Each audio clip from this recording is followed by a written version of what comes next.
പിന്നെയുള്ള റെസ്റ്റോറന്റ് ജോലിയാണ് നമുക്കറിയാം. മറ്റു യൂറോപ്യൻ കൺട്രികൾ UK-ലൊക്കെ നമുക്ക് റെസ്റ്റോറന്റ് ജോലിയൊക്കെ പെട്ടെന്ന് കിട്ടും. ഇവിടെ അതുപോലെ തന്നെയാണ് റെസ്റ്റോറന്റ് ജോലി കിട്ടാനായിട്ട്. നിങ്ങൾ മിക്ക റെസ്റ്റോറന്റ് ഫ്രണ്ടിൽ കൂടെ നടക്കുമ്പോൾ നിങ്ങൾ ശ്രദ്ധിച്ച് നോക്കിയാൽ മനസ്സിലാവും, പല ഓണേഴ്സും അവിടെ നിന്ന് കരയുന്നതാണ്. കാരണം എന്ന് വെച്ച് കഴിഞ്ഞാൽ ഷെഫ് ഇല്ല, അല്ലെന്നുണ്ടെങ്കിൽ എടുത്തു കൊടുക്കാനായിട്ടുള്ള വെയിറ്റേഴ്സോ കാര്യങ്ങളൊന്നുമില്ല, ക്ലീൻ ചെയ്യാൻ ആൾക്കാരില്ല.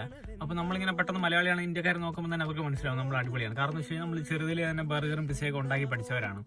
അപ്പൊ അതുകൊണ്ട് തന്നെ അവർ ഇങ്ങനെ വരുമ്പോൾ തന്നെ നമുക്ക് പെട്ടെന്ന് ഒരു ജോലി തരും. കാരണം എന്ന് വെച്ച് കഴിഞ്ഞാൽ വളരെ കഷ്ടപ്പെടാണ്. ചിലരൊക്കെ എന്ന് വെച്ച് കഴിഞ്ഞാൽ പിസ ഉണ്ടാക്കി കട്ട് ചെയ്യാൻ പോലും നിൽക്കത്തില്ല, അപ്പോഴേ പോകും. കാരണം ഒരു ഷിഫ്റ്റ് തീരും, അടുത്ത ഷിഫ്റ്റ് വേറെ ആളില്ല.